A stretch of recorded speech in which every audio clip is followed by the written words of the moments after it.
女人最窩心。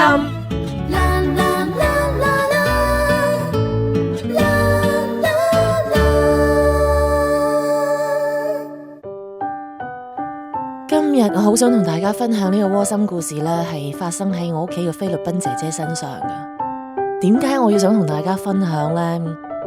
其實我菲律賓姐姐呢，仲有2個星期呢，就唔會再喺我屋企做，佢要翻菲律賓啦。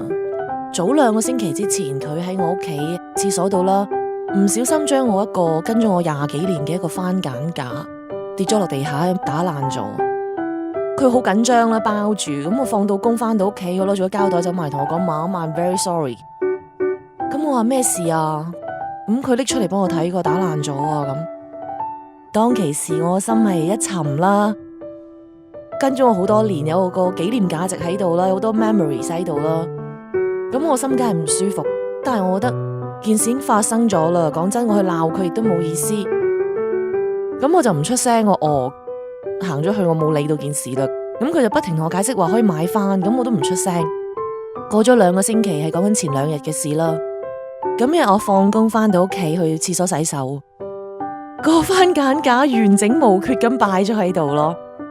雖然上面塊玻璃有少少唔同咗，但係嗰一剎那我覺得好窩心啊！大家都冇講過任何嘢咯。而且佢仲有2個星期就離開我屋企啦。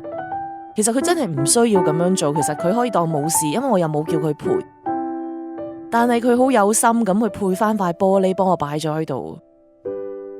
我冇去多謝佢，但我心入邊我覺得好窩心，好多謝佢，因為佢真係有諗我感受，同埋大家都冇出聲，但係做咗啲嘢令到我覺得好 touching， 好窩心咯，所以我想同大家分享一下。